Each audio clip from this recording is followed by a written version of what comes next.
Hello class 8। आज मैं आपको चैप्टर 9 भारत की सांस्कृतिक एकता के बारे में पढ़ाने जा रही हूँ। भारत को विविधताओं में एकता का देश कहा जाता है। यहाँ भिन्न भिन्न जाति, संप्रदाय और धर्म के लोग निवास करते हैं। उनकी भाषा और खान पान में काफी अंतर है। इतना सब कुछ होते हुए भी हमारी सांस्कृतिक एकता हमें एक माला की भांति एक सूत्र में पिरोए हुए है। जैसा कि आप जानते हैं, भारत को विविधताओं यानी तरह तरह में के रूपों में भी एकता का ही देश कहा जाता है, चाहे वो जाति हो, धर्म हो, कोई त्योहार हो, कुछ भी। यहाँ भिन्न भिन्न जाति, संप्रदाय और धर्म के लोग निवास करते हैं। सब में एकता बनी रहती है। उनकी भाषा और खान पान में भी काफी अंतर रहता है। इतना सब कुछ होते हुए भी हमारी जो सांस्कृतिक एकता है हमें एक ही माला की भांति एक सूत्र में पिरोए हुए है। देश राष्ट्रीयता का एक आवश्यक उपकरण है। जो हमारा देश है वो राष्ट्रीयता का एक उपकरण है, आवश्यक उपकरण है। भारत भूमि की नदियों के प्रवाह को प्राकृतिक विभाजन रेखाएं बतलाकर तथा भाषा और धर्मों एवं रीति रिवाजों के भेद को आधार बनाकर हमारी राष्ट्रीयता के विचार को खंडित करने के अर्थ हमारे कुछ हित चिंतक इस देश को देश ना कहकर एक उप महाद्वीप कहते हैं। हमारी राष्ट्रीयता को चुनौती देने के निमित्त उत्तर, दक्षिण, अवर्ण, सवर्ण, हिंदू, मुसलमान, सिख, ईसाई, जैन के भेद खड़े करके हमारी संगठित इकाई को क्षति पहुंचाई गई है। भाषा का बवंडर उठाया गया ताकि आपसी झगड़ों और भेदभाव में हमारी शक्ति का ह्रास हो और विदेशी शासकों का राज अटल बना रहे। यानी हमारे जो कुछ हित चिंतक है, उन्होंने इस देश को देश ना कह के एक महाद्वीप बनाया है। हमारी राष्ट्रीयता को चुनौती देने के निमित्त में उन्होंने उत्तर दक्षिण यानी कि दिशाओं को, हमारे सवर्ण अवर्ण इन रंगों को, हिंदू, मुसलमान, सिख, ईसाई जैसे धर्मों को खंडित मतलब कि अलग अलग रूपों में भी, जबकि हम सब एक हैं, हमारी संगठित इकाई को क्षति पहुंचाएगी। मतलब इन सब रूपों में हमें विभक्त कर दिया गया है। ठीक। भाषा का बवंडर भी उठाया गया ताकि हम आपस में झगड़ते रहें और भेदभाव की जो हमारी एकता है, शक्ति है, उसका ह्रास होता रहे, विनाश होता रहे, जिससे जो विदेशी शासक है वो हम पर राज शासन कर सके। पहले तो प्राय सभी देशों में जाति, भाषा और धर्मगत भेद हैं। संयुक्त राज्य अमेरिका में ही कई जातियां हैं। वहां भाषाएं भी कई बोली जाती हैं, किंतु एक केंद्रीय भाषा सबको मिलाए हुए है। स्विट्जरलैंड में जर्मन, फ्रांसीसी तथा इटालवी 3 भाषाएं बोली जाती हैं। फिर भी वह एक सुसंगठित राष्ट्र है। इंग्लैंड, ऑस्ट्रेलिया का एक भाषा भाषी होते हुए भी भिन्न भिन्न राष्ट्र हैं। जिस देश में भेद नहीं, उसकी इकाई शून्य गणित शास्त्र की इकाई की भांति दरिद्र इकाई है। संपन्नता भेदों में ही है, किंतु भेद इतने नहीं होने चाहिए कि उनमें सामंजस्य ना रहे। यानी आप पता है आपको कि पहले तो प्राय सभी देश में जाति, भाषा, धर्मगत भेद थे। जैसे कि संयुक्त राज्य अमेरिका में ही देखिए, वहां भी कई जातियां हैं, वहां भाषाएं भी कई बोली जाती हैं, किंतु एक केंद्रीय भाषा जो सबको मिलाए हुए है। स्विट्जरलैंड में जर्मन, फ्रांसीसी तथा इतालवी 3 भाषाएं बोली जाती हैं। फिर भी वह एक सुसंगठित राष्ट्र है। इंग्लैंड, ऑस्ट्रेलिया एक भाषा भाषी होते हुए भी, मतलब इंग्लैंड और ऑस्ट्रेलिया में एक ही भाषा यूज होती है, लेकिन तब भी वो दोनों एक अलग अलग राष्ट्र हैं। जिस देश में भेद नहीं, उसकी इकाई शून्य गणित शास्त्र की इकाई की भांति दरिद्र इकाई है। संपन्नता भेदों में ही है, किंतु भेद इतने नहीं होने चाहिए कि उनमें सामंजस्य ही ना मिल पाए, यानी वो एक साथ ना रह पाए। वैसे तो केचुआ भी एक इकाई है। उसमें आंख, कान, नाक और हाथ पैर का भेद नहीं, केवल एक ही स्पर्शद्रिय राशि सारी ज्ञानेंद्रियों का प्रतिनिधित्व करती है। किंतु क्या उसका जीवन संपन्न कहा जाएगा? मनुष्य अपने अवयवों के बाहुल्य और उनके समायोजन और संगठन के कारण जीवनधारियों में सबसे अधिक विकसित और श्रेष्ठ गिना गया है। जैसा कि आप जानते हैं, केचुआ देखा है आपने, वो भी अपने में एक इकाई है। उसमें आंख, नाक, कान, हाथ पैर का भेद नहीं है, केवल एक ही स्पर्शदीय सारी ज्ञानेंद्रियों का प्रतिनिधित्व करते। उसका एक स्पर्श से ही पता चलता है कि उसमें क्या बदलाव आ रहे हैं, वही उनकी ज्ञानेंद्रियां हैं। किंतु क्या उसका जीवन संपन्न कहा जाएगा? मनुष्य अपने अवयवों के बाहुल्य अपनी कमियों के बाहुल और उनके समायोजन और संगठन के कारण जीवनधारियों में सबसे अधिक विकसित और श्रेष्ठ माना गया, यानी मानव को सभी जीवधारियों से बहुत ही ऊंचे स्थान पर भेदों के अस्तित्व से इनकार करना मूर्खता होगी और उनकी उपेक्षा करना अपने आप को धोखा देना होगा। हमारे समाज में भेद और अभेद दोनों ही हैं। हमारे पूर्व शासकों ने अपने स्वार्थवश हमारे भेदों को अधिक विस्तार दिया, जिससे हमारे देश में फूट की बेल पनपे और इस भेद नीति से उनका उल्लू सीधा हो। हमारे अभेदों की उपेक्षा की गई या उनको अगण्य समझा गया, जिससे हमने हम में हीनता की मनोवृत्ति पैदा हो गई। देश की नदियां जिनको विभाजन रेखाएं कहा जाता है, हमारी भूमि को उर्वरा शस्य श्यामला बनाती है। हमारी भौगोलिक इकाई भी हिमालय पर्वत और सागर से है। उसे छिन्न भिन्न किया गया है। उसमें कुछ राजनीतिक स्वार्थ भी सहायक हुए हैं। प्राचीन काल में राष्ट्रीयता की धारा अबाधित तो नहीं रही, आंतरिक द्वेष कभी कभी प्रबल हो उठे हैं, किंतु भारतवासी एक छत्र सार्वभौमिक राज्य से अपरिचित ना थे। राजसूय, अश्वमेध आदि यज्ञ ऐसे ही राज्य की स्थापना के ध्येय से किए जाते थे। इनके द्वारा टूटी हुई राष्ट्रीय एकता जुड़कर अविरल धारा का रूप धारण कर लेती थी। यानी कि जैसा कि हम भेदों के अस्तित्व को इनकार करना हमारी मूर्खता ही है, यानी भेद जो इतने भेद है उनको इनकार करना हमारी मूर्खता ही है। उनकी उपेक्षा करना अपने आप को धोखा देने के बराबर है। हमारे समाज में भेद और अभेद दोनों है, यानी भेदभाव तो है ही। हमारे जो पूर्व शासक थे उन्होंने अपने स्वार्थ को पूरा करने के लिए, अपना उल्लू सीधा करने के लिए हम में फूट डाली, ठीक, भेद नीति अपनाया। हमारे अभेदों की उपेक्षा की गई, उनको नगण्य भी समझा गया और हमारे अंदर हीनता की मनोवृत्ति पैदा होने लगी। जब हम में अभेद यानी भेदभाव को भरा जाने लगा, हमें फूट डाला गया, तो हमारे अंदर हीनता की मनोवृत्तियां अपने आप पैदा होने लगी। देश की जो नदियां जिनको विभाजन रेखाएं कहा जाता है, वो हमारी भूमि को उर्वरा यानी कि उपजाऊ बनाती हैं, सस्य श्यामला बनाती हैं। हमारी भौगोलिक इकाई जो हमारा हिमालय पर्वत और सागर है, उसे भी छिन्न भिन्न किया गया है।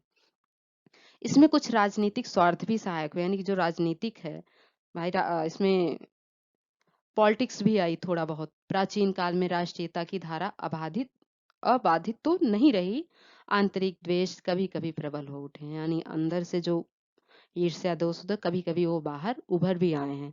किंतु भारतवासी एक छत्र सार्वभौमिक राज्य से अपरिचित न थे, यानी उसमें एकता थी।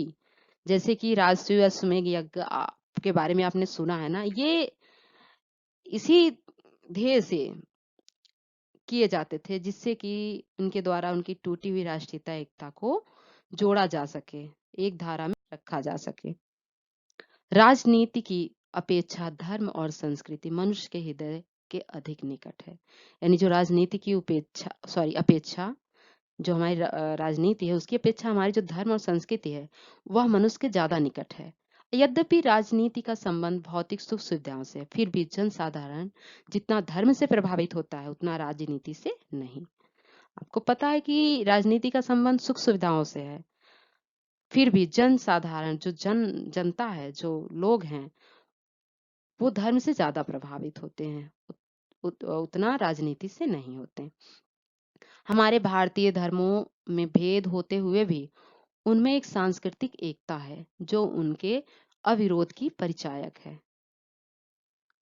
यानी जो हमारे भारतीय धर्मों में भेद होते हुए भी उनमें एक सांस्कृतिक एकता है, मिलजुलता है, जो उनके अविरोध की परिचायक है। यानी वो एक दूसरे का विरोध नहीं करते हैं, उसका ये परिचायक है। वही त्याग और तप एक सॉरी वही त्याग और तप एवं मध्यम मार्ग की संयममयी भावना हिंदू, बौद्ध, जैन और सिख संप्रदायों में समान रूप से विद्यमान एक धर्म के आराध्य दूसरे धर्म के महापुरुष के रूप में स्वीकार किए गए हैं। जैसे कि आपने देखा भगवान बुद्ध तो अवतार ही माने जाते हैं। कलयुगे कलि प्रथम चरणे बुद्धावतारे कहकर प्रत्येक धार्मिक संकल्प में हम उनका पुण्य स्मरण कर लेते हैं। भगवान ऋषभ देव का भी मद भागवत में परम आदर के साथ उल्लेख हुआ है। आपने देखा कि जो भगवान ऋषभ देव हैं, उनका भी श्रीमद् भागवत में परम आदर से उल्लेख हुआ है। जैन धर्म ग्रंथों में भगवान राम और कृष्ण को तीर्थकर नहीं तो उनसे एक श्रेणी नीचे का स्थान मिला है। अन्य देवी देवताओं को भी उनके देवमंडल में स्थान मिला है। भारत में उद्भूत प्रायः सभी धर्म आवागमन में विश्वास करते हैं, यानी कि जितने भी धर्म आए हैं, आ रहे हैं, जा रहे हैं, उन सब में भी विश्वास रखा गया है। मैत्री, करुणा, मुदिता और उपेक्षा की शिक्षा हिंदू, जैन और बौद्ध धर्मों में समान रूप से प्रतिष्ठित है। यानी कि करुणा, दुख दर्द और मित्रता, मुदिता, मेल मिलाप, उपेक्षा यानी एक दूसरे की उपेक्षा करना, ये सब ये सारी शिक्षाएं हमारे हिंदू, जैन, बौद्ध धर्मों में समान रूप से प्रतिष्ठित है। स्वास्तिक चिन्ह और ओंकार मंत्र हिंदुओं और जैनों में समान रूप से मान्य है। आपने देखा स्वास्तिक चिन्ह या ओंकार मंत्र हो, ये हिंदुओं और जैनों में दोनों में समान रूप से इनको मान्यता मिली है। कमल और हाथी तथा अश्वत्थ वृक्ष पीपल बौद्धों और हिंदुओं में एक रूप से पूजनीय माने जाते हैं। आपने देखा है कि कमल, हाथी और जो पीपल का वृक्ष है, अश्वत्थ वृक्ष, इसे बौद्ध धर्म और हिंदू धर्म दोनों पूजते हैं। जैनों के अणुव्रत हिंदू धर्म के योग शास्त्र में यम और बौद्धों के पंचशील प्राय एक ही हैं। पारसियों और हिंदुओं में अग्नि की पूजा समान रूप से होती है। जेंदावेस्ता की गाथाओं और वैदिक ऋचाओं में भाषागत समानता है। फारसी लोग गोमांस नहीं खाते हैं, यानी जो फारसी और हिंदू हैं उनमें अग्नि की पूजा समान रूप से होती है। जेंदावेस्ता की जो गाथाएं हैं वे वैदिक ऋचाओं में भाषागत समानता है, यानी सेम एक जैसी ही भाषा है। और जो पारसी लोग होते हैं वो गोमांस नहीं खाते हैं। सिख गुरुओं ने हिंदू धर्म की रक्षा में योग ही नहीं किया वरन उसके लिए कष्ट और अत्याचार भी सहे हैं। जो हमारे सिख गुरु हैं उन्होंने हिंदू धर्म की रक्षा के लिए योग ही नहीं किया वरन उसकी रक्षा के लिए कष्ट और अत्याचार भी सहे हैं। उन्होंने विशेषकर गुरु नानक और गुरु गोविंद सिंह ने हिंदी में कविता की है। उनके धर्मों में राम नाम की महिमा गाई गई है। गुरु गोविंद सिंह ने चंडी दुर्गा देवी का भी स्तवन किया है। गुरु ग्रंथ साहब में कबीर आदि महात्माओं की वाणी आदर के साथ सुरक्षित है, उनका आदर के साथ स्मरण भी किया जाता है। यानी कि जो हमारे विशेषकर गुरु रहे हैं गुरु नानक और गुरु गोविंद सिंह ने हिंदी में भी कविता की है। उनके धर्म में राम नाम की महिमा गाई गई है और उन्होंने माँ चंडी यानी दुर्गा देवी का भी स्तवन यानी आराधना की है। गुरु ग्रंथ साहब में कबीर आदि महात्माओं की वाणी आदर के साथ सुरक्षित रखी गई है, उनका आदर के साथ स्मरण भी होता है, यानी उन्हें सम्मान के साथ याद भी किया जाता है। मुसलमान और ईसाई धर्म एशियाई धर्म होने के कारण भारतीय धर्मों से बहुत कुछ समानता रखते हैं। यानी जो हिंदू और ईसाई धर्म है एशियाई धर्म के होने के कारण, यानी हम एशिया द्वीप में आते हैं, एशिया के हैं, तो जो हमारी भारतीय धर्म है तो काफी मिलते जुलते यानी कि काफी समान है। यूरोप से भी पहले ईसाई धर्म को दक्षिण भारत में स्थान मिला है, यानी यूरोप से पहले ही ईसाई धर्म को दक्षिण भारत में स्थान मिल चुका था। कुछ लोगों का तो कहना है कि स्वयं ईसा ने भारत में ही शिक्षा पाई थी। यानी कुछ लोग यह भी मानते हैं कि भगवान ईसा जो थे, ईसा मसीह थे, उन्होंने भारत में ही शिक्षा ग्रहण की थी। दूसरों के प्रति वैसा ही व्यवहार करो जैसा कि तुम दूसरों से अपने प्रति चाहते हो। यानी हमें दूसरों के प्रति ऐसा व्यवहार करना चाहिए जैसे कि हम दूसरों से अपेक्षा रखते हैं। ईसा मसीह का यह कथन महाभारत के आत्मन प्रतिकूलानि परेशानम न समाचरेत का ही पर्याय माना जाता है। यानी ईसा मसीह का यह कथन महाभारत के आत्मन प्रतिकूलानि परेशान न समाचरेत, यानी कि जैसे ही हम अपने मन में यानी अपने व्यवहार में रखना चाहते हैं वैसे ही हम दूसरों से व्यवहार पाना भी चाहते हैं। ईसाइयों की क्षमा और दया बौद्ध धर्म से मिलती जुलती है। यानी ईसाइयों की जो क्षमा और दया है वह बिल्कुल बौद्ध धर्म से मिलती जुलती है। मैं यह नहीं कहता कि किसने किससे लिया, परंतु इन मुख्य सिद्धांतों में हिंदू, बौद्ध और ईसाई धर्मों में समानता है।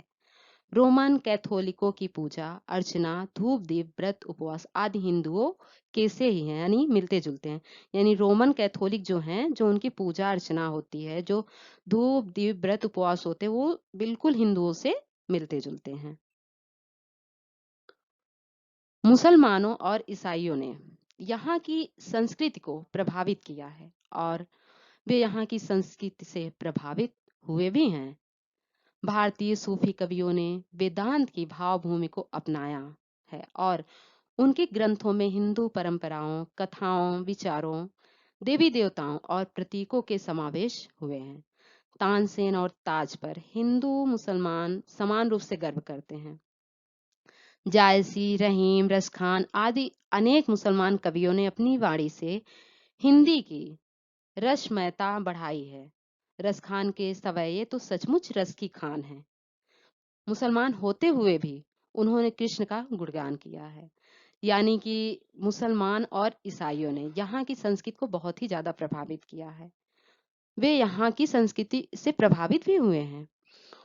जैसे कि आपने देखा है, भारतीय सूफी कवियों ने वेदांत की भावभूमि को अपनाया है। उनके ग्रंथों में हिंदू परंपराओं, कथाओं, विचारों और देवी देवताओं और प्रतीकों के समावेश हुए हैं। यानी कि वे मुस्लिम होते हुए भी हिंदू परंपरा को अपनाया है, उनकी कथाओं पर विचार किया, उनकी देवी देवताओं को और प्रतीकों को समान रूप से अपनाया है।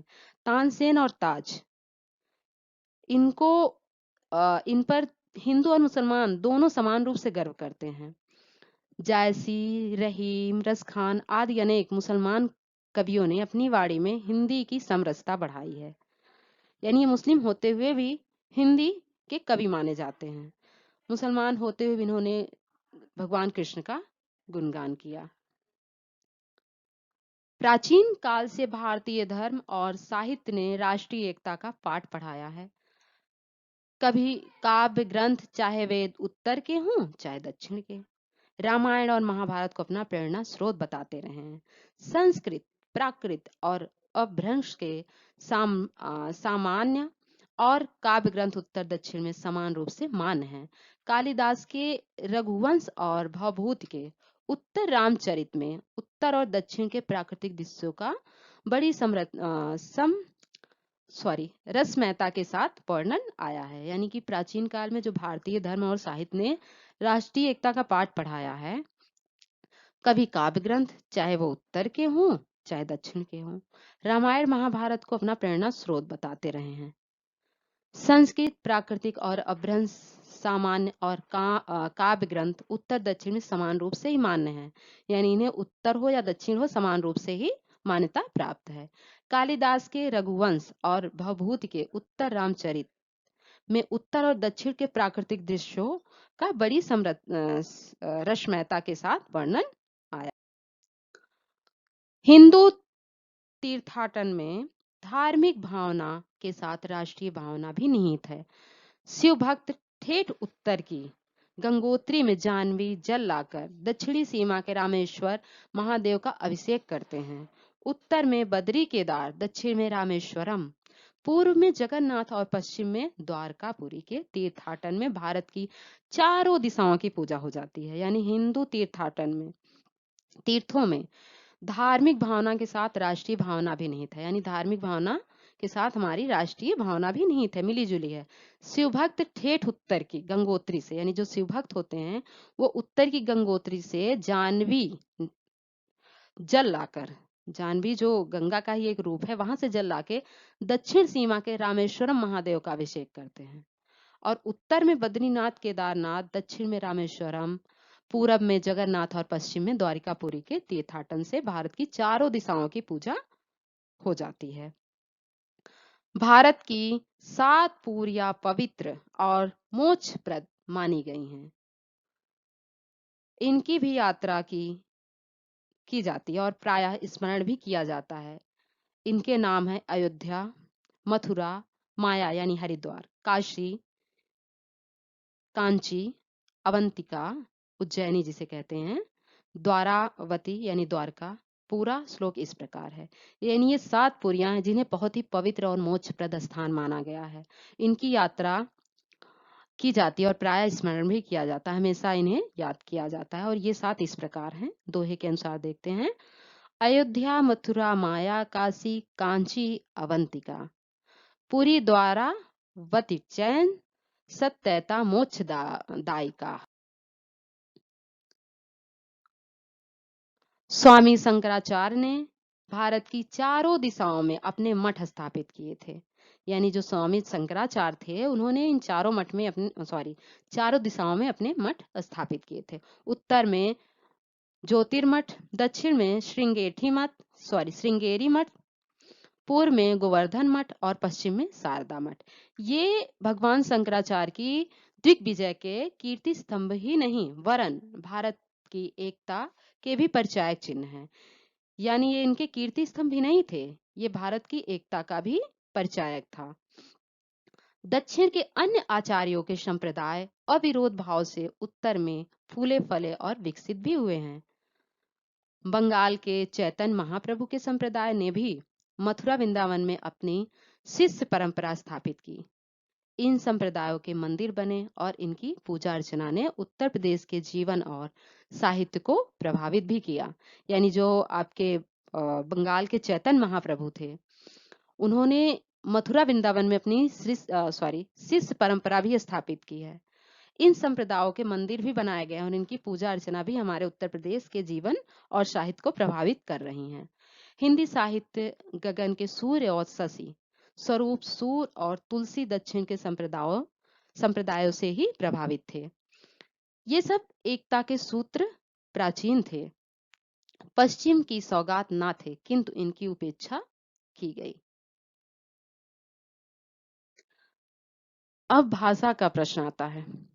उत्तर भारत की प्रायः सभी भाषाएं संस्कृत से निकली हैं और उन सभी के शब्दों में पारिवारिक समानता है। दक्षिण की भाषाएं सभी संस्कृत से प्रभावित हुई हैं। उन्होंने भी थोड़ी बहुत मात्रा में संस्कृत की शब्दावली ग्रहण की, किसी ने थोड़ा तो किसी ने बहुत। उर्दू को छोड़कर प्राय सभी भाषाओं की वर्णमाला एक नहीं तो एक सी है, केवल लिपियों का भेद है। मराठी और देवनागरी की लिपियां भी समान हैं। संस्कृत की परिनिष्ठित लिपि होने के कारण देवनागरी प्राय सभी प्रांतों में पहचानी जाती है। उर्दू का लिपि भेद होते हुए भी हिंदी के साथ भाषा में साम्य है। भाषा की जमीन और व्याकरण प्राय एक से हैं।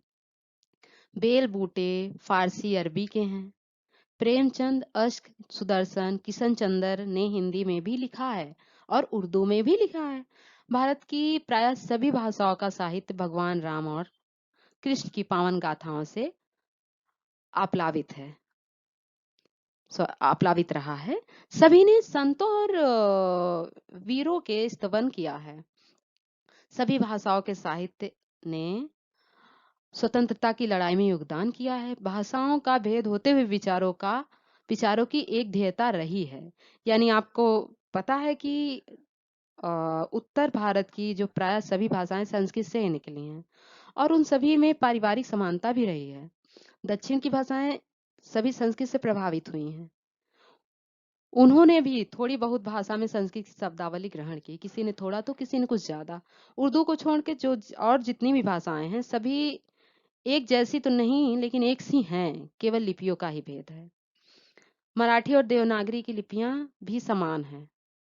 संस्कृत की परिनिष्ठित लिपि होने के कारण देवनागरी प्राय सभी प्रांतों में पहचानी जाती है। यानी सभी प्रांतों में से पहचान लिया जाता है। उर्दू का जो लिपि भेद होते हुए भी हिंदी के साथ भाषा में साम्य है। यानी उर्दू भी हिंदी में मिलती जुलती है। भाषा की जमीन और व्याकरण प्राय एक से हैं। बेल बूटे फारसी अरबी के हैं।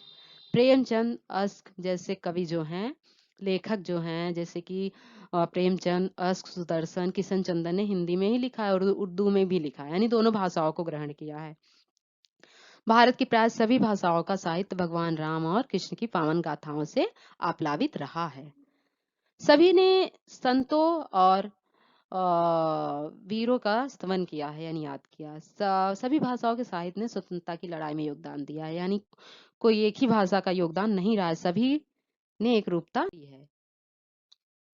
भारत की विभिन्न भाषाओं के साहित्य का धूमिल इतिहास धुला मिला सा प्रतीत होता है। उनके बीच कोई अभेद दीवार न थी। मीरा गुजराती और हिंदी में समान रूप से कवित्री मानी जाती है। मीरा के गीतों से बंगाल भी प्रभावित हुआ है। भूषण की वाणी का महाराष्ट्र में भी आदर हुआ था। संत तुकाराम आदि महाराष्ट्र संतों ने अपनी कविता में हिंदी को भी अपनाया। विद्यापति समान रूप से हिंदी, मैथिली और बंगला के कवि माने जाते हैं। कबीर, दादू आदि संतों का व्यापक प्रभाव रहा है। उन्होंने अपने एक तारे की तान में सारे भारत को बांध दिया। तुलसीकृत रामायण का मराठी और बंगला में भी अनुवाद हुआ। सूरदास के भजनों को प्रायः सभी प्रांतों के गवैयों ने अपनाया। बंगला के वंदे मातरम और जन गण मन उर्दू में इकबाल का तराना हिंदी राष्ट्रीय गीत बने। वेशभूषा, रहन सहन और शक्ल सूरत में भेद होते हुए भी भारतवासी अपने जातीय व्यक्तित्व से पहचान लिए जाते हैं। यानी भारत की विभिन्न भाषाओं के साहित्य का धूमिल इतिहास घुला मिला सा प्रतीत होता है। ये तो आपको भी दिख रहा है। उनके बीच कोई अभेद दीवार नहीं थी। मीरा जो गुजराती हैं, वो हिंदी में समान रूप से कवित्री मानी गई। मीरा के गीतों से बंगाल भी प्रभावित हुआ। भूषण जैसे कवि की वाणी का महाराष्ट्र में भी आदर हुआ। संत तुकाराम आदि महाराज संतों ने अपनी कविता को हिंदी में ही लिखा। उन्होंने हिंदी ही अपनाया। विद्यापति समान रूप से हिंदी, मैथिली और बंगला के कवि माने गए। कबीर, दादू आदि संतों का तो व्यापक ही प्रभाव रहा हिंदी में। उन्होंने अपने एक तारे की तान में सारे भारत को एक साथ बांध रखा। तुलसीकृत रामायण जो कि मराठी और बंगला में भी अनुवाद हुआ है। सूरदास के भजनों को प्रायः सभी प्रांतों के गवैयों ने अपनाया। बंगला जो बंगाल का है, वंदे मातरम बंगला भाषा में है ये, और जनगण मन जो कि उर्दू में इकबाल का तराना है, लेकिन ये हिंदी राष्ट्रीय गीत बने। वेशभूषा, रहन सहन और शक्ल सूरत भले ही अलग अलग क्यों ना रहे हों, लेकिन भारतवासी अपने जातीय व्यक्तित्व से पहचान लिए जाते हैं। उनमें एक बनी हुई है। हमारा एक जातीय व्यक्तित्व है।